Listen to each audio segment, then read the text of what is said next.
The weather's cooling down. Oh, it's probably like a 78 degrees or something like that out here. It feels like I'm in my living room with the air conditioner on. It feels nice out here. It's cooling down. It's supposed to get up to about 90 again, but once it gets to about 85, I will start planting grass. And this morning I actually started paying back my debt. I said I was gonna work on my balance sheet, and this is how quickly it's gonna go. Okay, I was talking about my balance sheet, and my balance sheet right now looks like well, what it is that I have $62,000 in debt, and I have 40 cattle. And right now, okay, so this morning I paid off $4,000 worth of debt. I paid off about $4,000 or $5,000 worth of debt. I have okay, so as of right now, I have $12,000 in my bank account. I paid my mortgage. I paid $4,000 worth of debt, and I have it's like $5,000 left over or something like that. It's like $5,000. And next week I'm gonna get paid again. Oh well, actually I'll show you what I mean by right now. These animals that I got going to market, I got some money maker cattle going to market this week. I might not even take them to market this week, but the animals that I got going to market this week, they're all steers, and they're gonna be some good dollar animals. You know, I got some good dollar animals going to market this time. I'm gonna make some money on these animals, and right now I'm kind of in a situation where I've paid off $4,000 worth of debt. I've paid off my mortgage. I have enough money to pay all of my bills, and I could still purchase cattle even without selling any cattle. I don't need to sell any cattle to purchase animals even as of right now. You know, I took a look at my numbers, and to be completely 100% transparent, I've already said that when I talk about money, I just talk about money in terms of information, right? Because I would highly suggest considering the money. I talk about this all the time, but like me, when I first got here, God knows it, I know it. Me, when I first got here, my big goal was to make money. All right, that was one of my biggest goals, was to make money. Not my only goal, but I mean, it was one of my biggest goals. From the moment I got here, I said, I'm gonna find a way to make some money. And right now, over the last 3 months, just from selling cattle, I brought home about $45,000. And so this is also what I mean by when I look at my numbers, I make about $20,000 a month. If I include my W-2, I make $4,000 on a W-2. I make just about $20,000 a month right now. And if you want to know what my numbers look like, I paid for my mortgage. I paid for $4,000 worth of debt.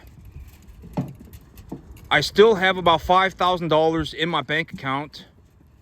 For me to pay for my tractor and my truck and all of my expenses, it's going to be about maybe another, let's just say, on the average, I utilize about 4,500. So it's going to be about $2,500 more dollars. Let's just say $2,500 to make things, you know, so that, you know, I give some leeway for like a potential, you know, things that could happen. Maybe I need to go and get new tires for my truck or something, right? I mean, let's just say $2,500. That still leaves me with $8,500. Like, even after I've paid for $4,000 worth of debt. Okay, but granted that, okay, but when I have the 12 grand for me to purchase the cattle, it's going to cost me about another 4 grand. And so realistically, I've talked about this, you know, and I'm not just making this up. I'm saying that these are the numbers. It doesn't really matter. I mean, it 100% does not matter. You know, when it comes to numbers, the numbers are the numbers. It does not matter, you know, like and I've talked about this, but you know, if you think you make 10 grand, but you make 8, then you're thinking, I mean, you're just dumb. I mean, you make 8 grand. You don't make 10. And so like when I look at my numbers for what they are, I make about $20,000 a month. And this cattle business produces about $15,000 a month. Maybe a little bit more. You're gonna see what I mean by when I start growing grass, my numbers are gonna go up. And so like right now in the situation that I'm in, I'm gonna pay off about $10,000 worth of debt just this month. Over the next about 5-6 months, I will have paid back all of my cattle. It'll probably take me about 5 months, because right now the weather's turning good. I'll be growing grass. I'll be increasing my profits. I'll be increasing the I'll be increasing my profits, etc., etc. I'll be making more money. When it comes to grass growing season, I make more money. I make the most amount of money when I'm growing my own grass.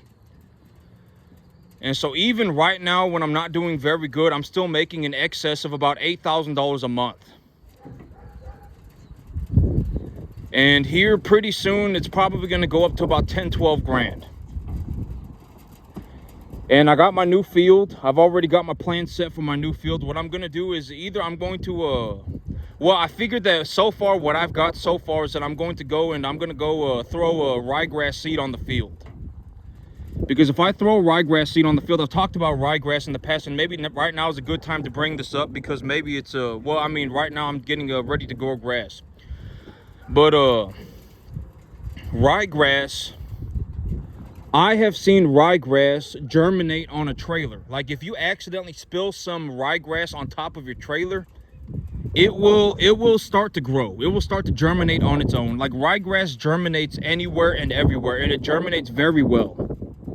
So even if you just broadcast it, like if you threw it on top of a field, it would germinate. And for me to plant 20 acres, it will cost me like $2 grand. And if I plant 20 acres and I fertilize it properly, etc., etc., I can feed almost 100 cattle, 500-pound cattle on a 20-acre field, and put on about 75 pounds a month per animal. I almost tenfold my money when I grow grass. When I put money into growing grass and running cattle, I almost tenfold the money. And I've talked about this, and and I think that this is a very important concept for people to understand. But this does not cost me any money. I think that is something that when you look at me doing this actually makes me money. I think that is like a lot of people, when they think about utilizing money, they think about spending money. But it does not cost me anything. Anything. All of the money that I need for this business comes from the business itself. And it also puts about $8,000 to $10,000 a month cash in my pocket as well, while also growing an asset portfolio. And the asset portfolio is about equivalent to the cash. Like if I have, well, I mean, I've already talked about the idea of appraising animals, learning how to appraise animals. When you look at an animal, you should be able to relatively determine how much the animal is worth. It's a very important skill. If you want to get into farming, you're going to have to learn how to do this. All right. I mean, you should learn how to look at an animal and go, I am probably, 93% correct that this animal is going to sell for about this much. I think that the animal is going to sell for $1,200 and the animal sells for $1,180. I think that the animal is going to sell for $1,300 and the animal sells for $1,350. You should be able to learn how to do that.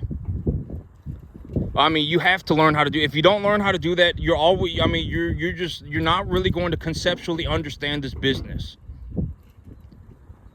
All right, you should be able to look at an animal and say, well, this animal right here, Brahma cross, big-eared cross, heifer, body conditioning score 6, maybe about 500 pounds, about 450 pounds.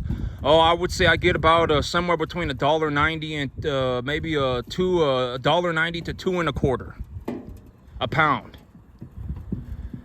Right, and so if I take her up to 600, right now I would say she's at about 500. Maybe I get about $1,100 for her, about $1,050. But if I take her up about another 50, 100 pounds, I'd probably get about $1,200 for that animal at 600 pounds.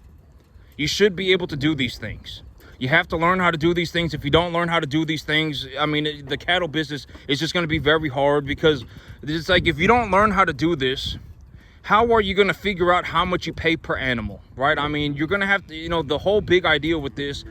And I was actually thinking about this morning. I was fiddling around with my my hunting rifle. I got my I'm super excited for hunting season this year.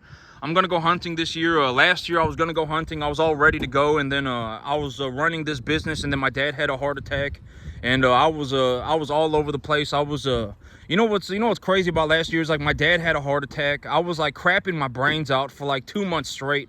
I got salmonella poisoning. I got E. coli poisoning. I got COVID twice. I was crapping my brains out for like 2 months straight. My dad had a heart attack. I was working like 20 hours a day. When I went into the doctor, they thought that I was having sleeping issues, and they wanted me to come in to take like a sleeping exam. And I mean it was just the last year was very difficult. I mean, it was very difficult. I mean, I must have been sleeping 4 or 6 hours a day. You know, I got salmonella poisoning. I got E. coli poisoning. I got COVID twice. My dad had a heart attack. I mean, it was crazy. I mean, it was a wild year. And but I got through it, and I'm doing real good for myself. As of right now, I'm making a boatload of money. You know, and well, this year I'm gonna go hunting. And I was actually gonna show you my bipod. I was gonna show you all my bipod. This is my hunting setup. And so with this, I was gonna talk about the 308 round for a little bit too. But this has got a little button on here, and I don't really want to press it. But this is called a Fab Defense T-Pod. And if you well, man, you know, but if I press this button, little legs shoot out the bottom, and it turns into a bipod. And you know, the 308 round, you know, I was talking about this in terms of a hunting cartridge, under 150 yards. Okay, so under 150 yards, you know, me, I love my hunting. Okay, you know, I go, you know, the thing about me is that, you know, what's crazy is that me, if I walked off into the woods, with like 5 life straws and a baggie, you know, like 3 lighters and a couple of baggies of heirloom seeds and a couple of potatoes, I could probably live out in the woods by myself for like 10 years. It would not be any issue for me. You know, the biggest issue would be infection, right? And you know, I would probably, you know, I would want to take some antibiotics with me as well. But if I walked off into the woods for like 10 years, I could probably survive. I could probably survive in Central Texas. I don't like if I went out into the woods in Montana, I don't think I could survive. But in Central Texas, I could survive. Like if I walked off into the woods for 10 years, just if I went to some national park, you know, 2 hours away, and I walked off into the woods, I could probably survive for 10 years by myself. No problem. I mean, I probably could. All right. And if you want, you know, like the big idea is like, if you have seeds, like, let's just say, you know, because who knows, right? I mean, I'm not like some doomsday prepper, right? I'm not some doomsday prepper, but I mean, in terms of just giving good information, like, you would want heirloom seeds. You don't want any hybrid seeds, because if you're going to plant something and you plant a hybrid, if you take the seed off of that hybrid seed is not going to grow true to its original genetic. And so you would want an heirloom seed. So if you had like heirloom tomatoes, heirloom tomatoes, heirloom peppers, heirloom whatever, you would want heirlooms. Because if you grow an heirloom plant, if you pulled the seed from the plant, you could replant that seed and you would get the same plant. But that would not happen if you were growing a hybrid. And, you know, like if you go off into the woods, like here in Texas, there are a lot of hogs. If you know how to bait a hog, if you know how to find a hog, you can find them all over the place. Just find some water. If you find some water and some big, thick trees, the hogs are more than likely going to be, and you can, if hogs are in an area, you can tell. Okay, you can tell that they mess up the soil. They rub themselves on the trees. They roll around in the mud. I mean, if you know how to bait a hog, I've always said that, you know, if you realistically want to learn how to source food, You should not be fiddle-diddling around in the woods. You should learn how to bait an animal. If you bait an animal, your life will be 50 times easier. If you go around looking around in the woods and, you know, I don't know. I mean, you know, it's not, in terms of a survival strategy, that's a horrible strategy. You should probably learn to bait an animal. And if you bait an animal, and if you catch a hog and you eat the meat off of the hog and you bury the carcass of the hog under a tomato plant, you could grow 1,000 tomatoes. If you have a hog carcass and you plant that hog and you dig up the soil and you put that hog carcass in the ground and you plant a potato on top of that hog carcass, you can grow enough potatoes to feed yourself for like 3 months. I mean, realistically, that's all. And then if you had access to clean water and you had a way to start a fire, like me, if I walked off into the woods in Central Texas for 10 years, I could survive. My biggest concern would be infection, right? I would want to carry a thing of antibiotics with me. But, you know, I could walk off into the woods for 10 years and it wouldn't even be a big deal for me.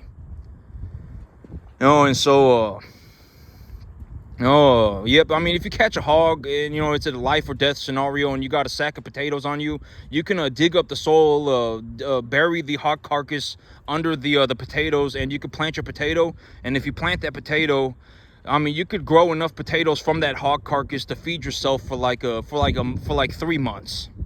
And if you know how to bait a hog, hogs are all over the place in Texas. They are everywhere. And this AR-10 is actually my and the gun is completely empty. Okay, I checked the gun. I don't mess around with these guns.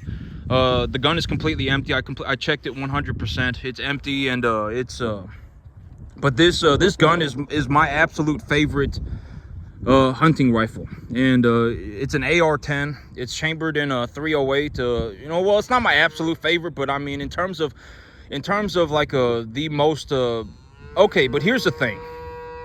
Here's the thing about the 308 round is that the 308 round, I've talked about the 20 caliber bullet, right? The 20 caliber bullet is if you zero a 14.5 inch, 16-inch rifle for a 5.56 rifle at 36 yards, it's essentially a laser beam out to about 150 yards, right? I've talked about this. If you zero the rifle at 36, at 100 you're going to hit about 2 inches high, and at about 150 you're going to hit about 2 inches low. It's practically a laser beam. And this is what I mean by that's why I prefer to hunt with a 5.56 at under 150 yards, because it's practically a laser beam. And here's what I mean. The 308, a couple of days ago, I was actually going to practice with my 308 today, but I don't it's just a bit too muddy, and so I figured I'd wait until tomorrow. But the 308 round with a 150 grain round,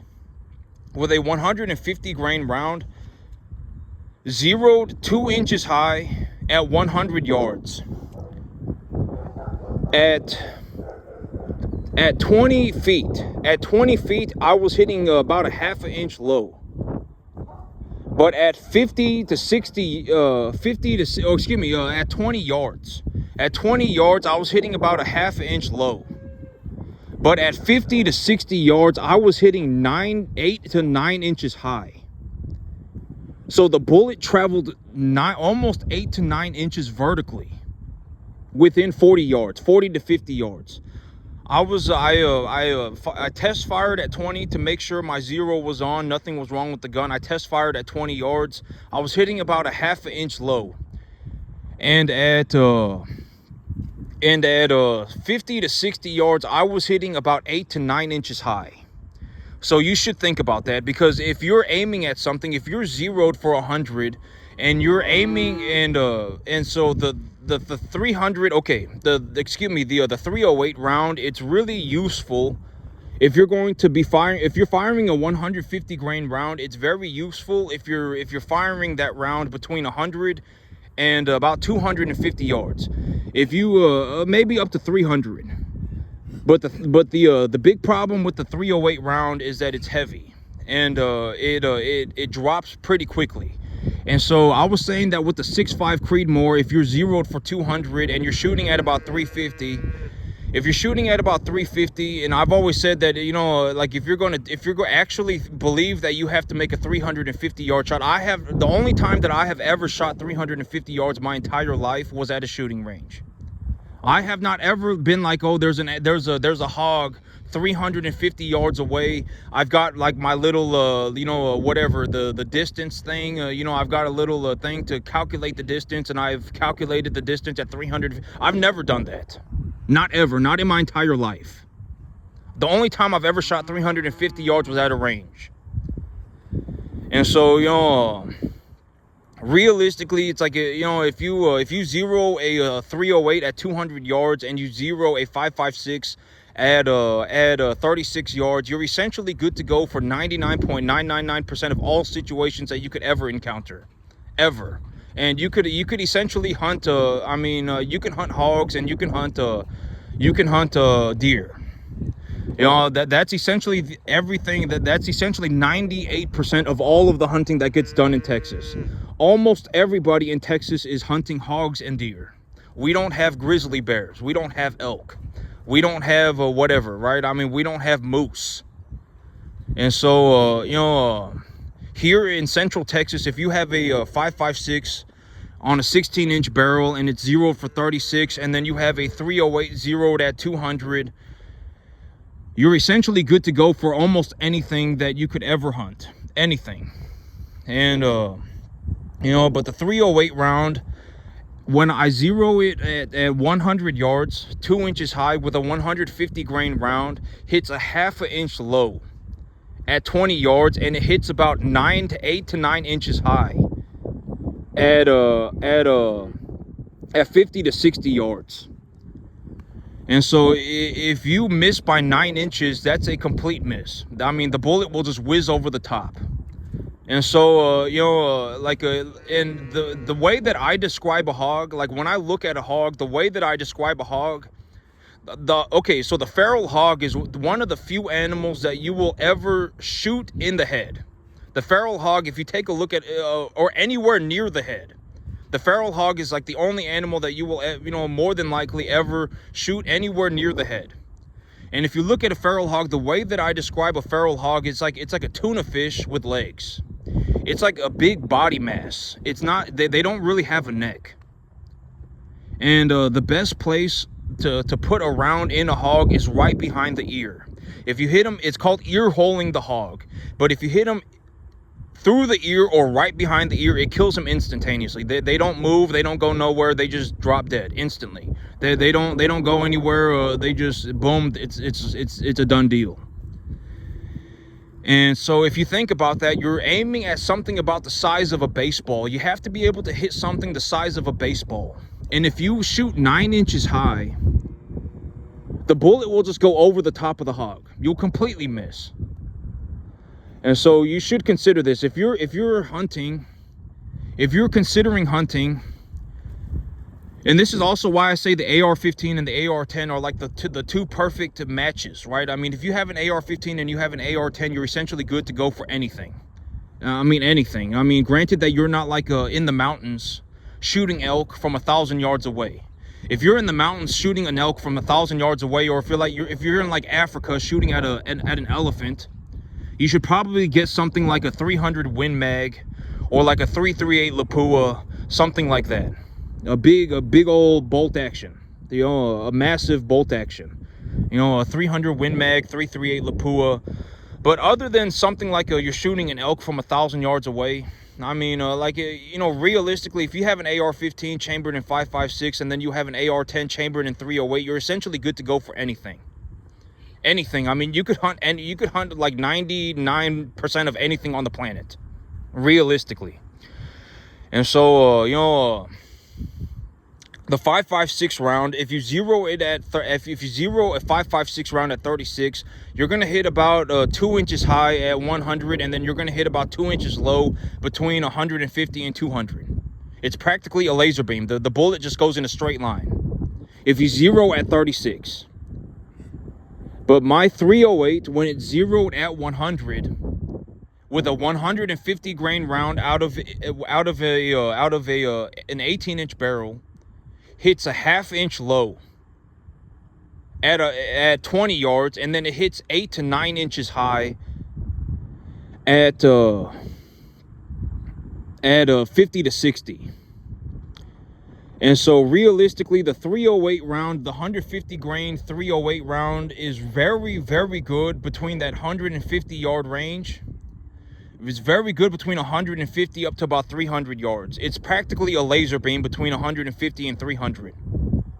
And the AR-15 is practically a laser beam between 0 and 150. So that's what I mean that by like if you have an AR-15 and an AR-10, chances are you have the you have whatever you need to accomplish whatever you know. Like if you want to go hunt a hog, you can hunt hogs. If you want to hunt a deer, you can hunt a deer. Right? I mean, you could probably, okay, with a 308, you could even hunt an elk. If you wanted to hunt elk, you could hunt elk with the 308 too. And so but I've never hunted elk, so I don't know about elk. And but that's something very realistic to consider. You know, if you're gonna shoot, realistically, if you're going to shoot, if you're gonna hunt, you're probably, especially if you're gonna be hunting from a blind, you're gonna be hunting under 150 yards all the time. And so, you know, the 5.56 is a wonderful round. I want a 6.5 Grendel. I just haven't bought a 6.5 Grendel because I want it, but I don't need it. I want it, but I don't need it. And so I was like, you know, I have a 308, I have a 6.5 Creedmoor, I have a 5.56. And the thing about the 5.56 round is that, like if you carry a 5.56 for hunting, you should also understand, okay, here in Texas, I am pretty certain that it is illegal to hunt with a 55 grain bullet. You can't hunt with any full metal jacket, and you also cannot hunt with a 55 grain bullet.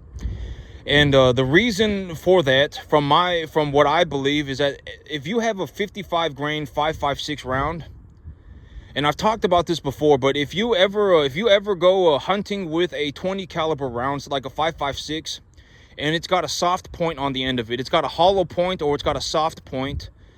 If you shoot anything within 150 yards, they explode. I'm talking like they explode. Like if you, like it's like you detonated the body. And this is also why I say don't hunt with a 5.56 hollow point. Use a soft point, because if you use a hollow point, the carcass explodes.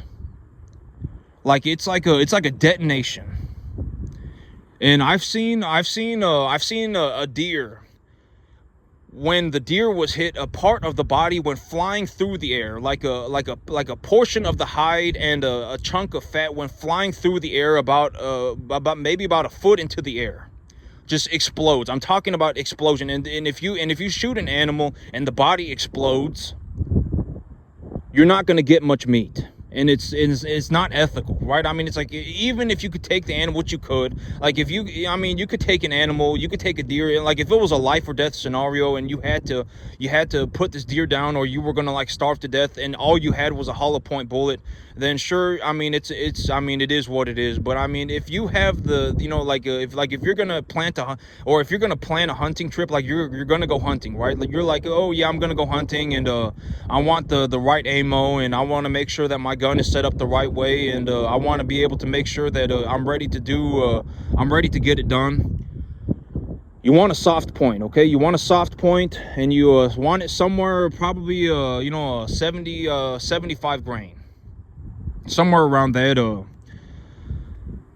But the 55 grain, the very good thing about the 55 grain 5.56 round, from what I have seen, is that if you use a 55 grain 5.56 round, the thing is moving super fast. And the bullet, it's a varmint cartridge. That's the most realistic way for me to put it. It's a varmint cartridge. It won't really penetrate very deep. It'll only it won't really go that far into the body. It won't really, you know, you don't really have to worry about the bullet going out the other end or anything like that.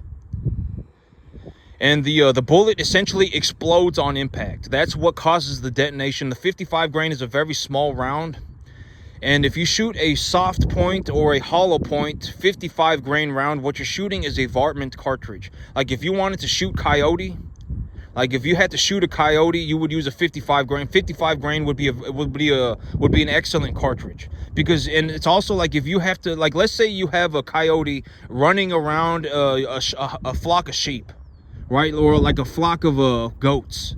Like let's say you have a herd of goats and you got a coyote running around your goats, or you got a coyote running around your cattle, and you want to shoot this coyote, but you're worried that the bullet will go through the coyote and hit an animal, ricochet, hit an animal, something, right? And you're worried about that. Well, the 55 grain 5.56 won't go through the animal. It will essentially hit the animal and then it will detonate. It will explode. Like their body will explode. And so the 55 grain is a wonderful cartridge for that. You know, it's a varmint cartridge, and it flies very, and within 150 yards, the 5.56 it's a more realistic cartridge to fire. Because imagine this, imagine you're in 100, you're within 100 yards. You look at something and you go, I am definitely within 100 yards. Like 100 yards right now would be like from me to the hay bale.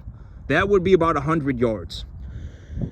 And if you're within 100 yards and you're not like some human protractor, you're not going to be able to tell, oh, that animal is 75 yards away, right? You're not going to be, you know, the animal could be 60 yards away.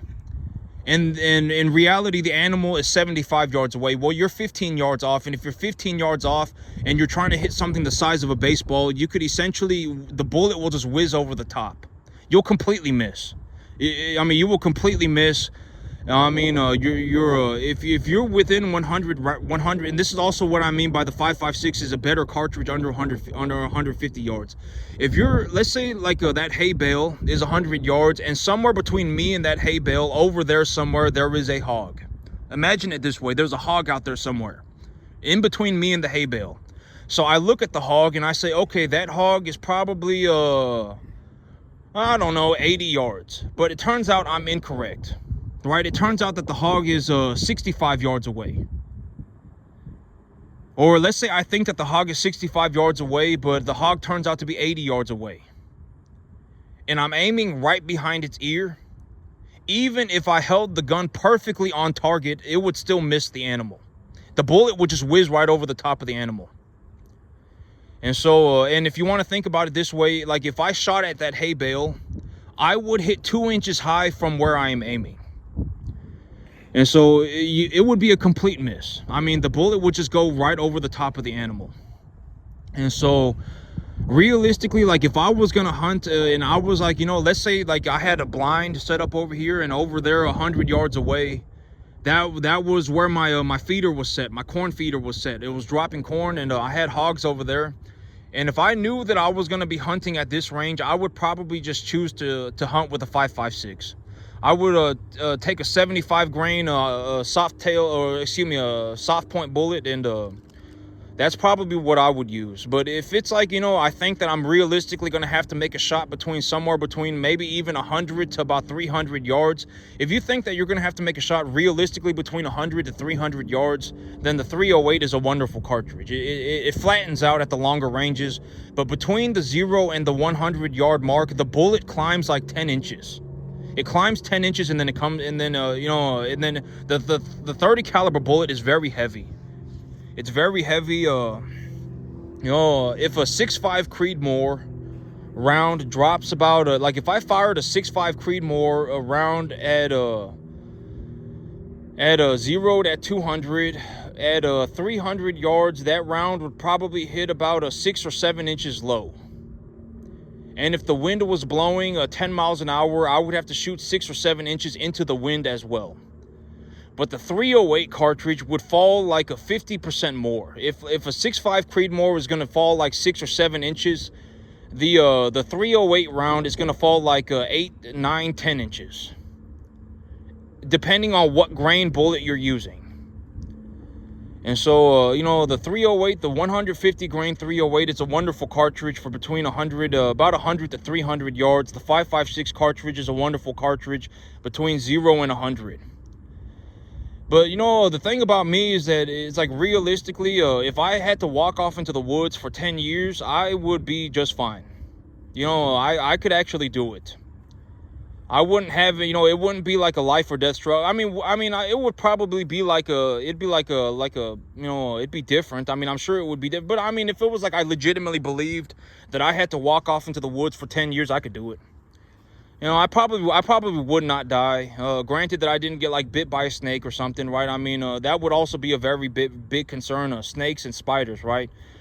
You know, a lot of black widows and a lot of big spiders. If you got bit by a spider and you were out in the woods by yourself and had no idea how to get back, I mean, you'd pretty much be screwed. If you got bit by a snake, I mean, you'd pretty much be screwed. But I mean, you know, I would stand a chance. I wouldn't like be out there being like, oh my God, I think, you know, it's like a death is the only option, right? I probably could walk off into the woods for 10 years and survive. And so, but yep, I was actually going to practice shooting some 180 grainers today, but I don't think I'm going to do it. But with this setup right here, this, you know, actually I'm getting towards the end of running the video, so I'll press the button right now. But you're going to see it goes boom, and then it unlocks these legs, and then it pushes out these little steel legs.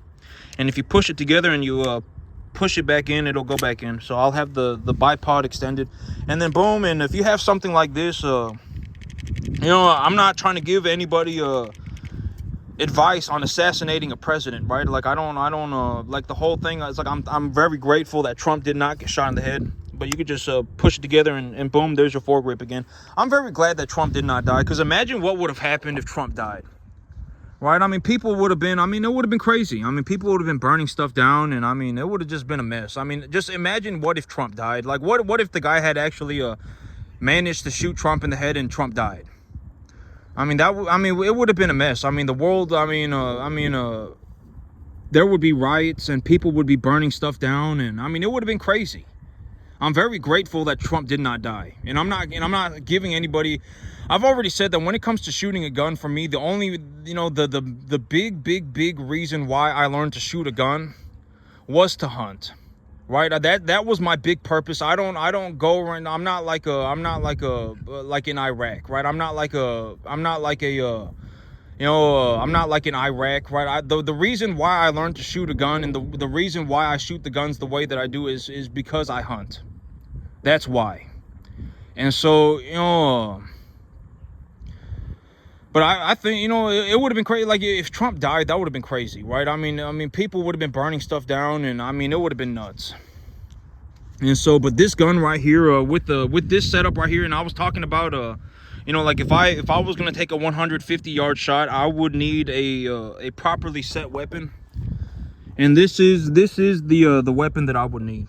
You know, like if you replicate this build exactly to a fine detail, you just copy everything.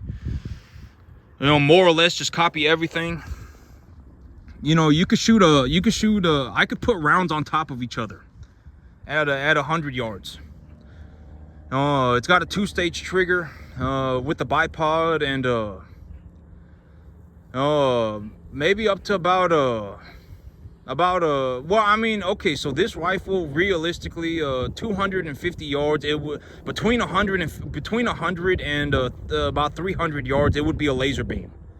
It would be a laser beam between about 100 and 300 yards, and if I was going to shoot over 300 yards on a very regular basis, I would shoot a 300 like a Win Mag, 300 Win Mag, or a 338 Lapua, or even a 6.5 Creedmoor. Like if I legitimately wanted to use the AR-10 platform, and then I would consider a 6.5 Creedmoor, and a 6.5 Creedmoor at about 350 yards, a 0 at 200, would hit about 6 to 8 inches low, something like that. I'm not exactly, it depends on what grain bullet you're using, it depends on where you're zeroed, it depends on how much wind there is, etc., etc. But, you know, hunting season is coming up. I might actually just be able to hunt my new land. I'm actually just considering getting myself a suppressor. I was, you know, and I don't know if I can even put a suppressor on this because it's got this specific muzzle brake on it. But I'm thinking about getting myself a suppressor, because if I get a suppressor, I can put it on any 5.56, and I can also put it on any 308. And so I was like, you know, I only need one suppressor, And if I have one suppressor, I can put it on practically all of my guns. Anything except for anything other than a handgun. And so I was like, you know, I might just get myself a suppressor. Because if I got myself a suppressor, you know, and you know, it would be nice, right? I mean, it would be nice. I could hunt my my land and everything, and it'd just be nicer to shoot the gun. And so, but this right here, this is what I would use. You know, I was talking about the 150-yard shot, and you know, even me, I could not make a 150-yard shot without a bipod. I mean, I would have to be braced up against something. Like if I was gonna make a 150-yard shot,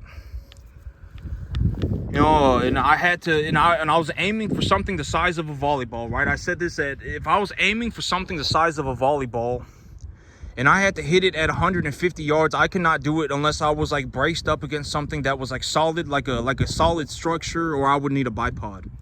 And like with this, I can essentially brace myself anywhere that I go. Like if I'm out in the woods, if I'm out in a deer blind, you know, if I'm sitting up, if I'm whatever, I can just brace it anywhere. It's a bipod. And with this, you know, it's a 5 to 20 powered scope. It's a 5 to 20 powered scope. It's a digital scope, and I was actually talking about the digital scope, and I said all the good things about a digital scope, but I didn't say anything bad about a digital scope, and I wanted to bring that up. The digital scope, the bad thing about a digital scope is that you have to constantly recharge it. If you use it, you have to recharge it, and it's also like a piece of you know, electronic equipment, and so if it could break. Like if you have a glass scope, if granted that you don't like break the glass, you can essentially use it whenever. But if you have a digital scope, you have to constantly recharge it, and you also have to and if the electronics for whatever reason breaks, then the electronics broke and now the scope doesn't work. And so that's the big downsides of a digital scope. The big upsides of a digital scope is that you're essentially looking at a flat screen TV. If you zoom in, you can zoom in and you don't have to worry about scope shadow. You essentially just increases the size of the image. It's like looking at a digital, it's like looking at a TV. It's like looking at a TV. You know, imagine if you're watching a TV and you just zoom in, it just makes everything bigger. But with you know, a piece of glass, if you zoom in too far, it gets blurry. You know, you start having to worry about scope shadow. If you move the rifle incorrectly, you know, you lose half of your scope. But so that's the big benefit of a digital scope. But the downsides of a digital scope is that the digital scope is it's electronic. You have to recharge it, and if the electronics break, then it doesn't work. And a good way to put a like if I were gonna you know, describe like, okay, you see those trees over there, right? With a 20 powered scope, I could definitely 100% put a round between the branches. Like if I was like, I'm gonna shoot at that gap in the trees, like there's a gap over there in the trees, and you see maybe, but you can't really, let me see if I can zoom in, but you see right there, you see that tiny gap in between that well, it's not a tiny gap, it's probably like a you know, realistically it's probably like a 1 foot gap.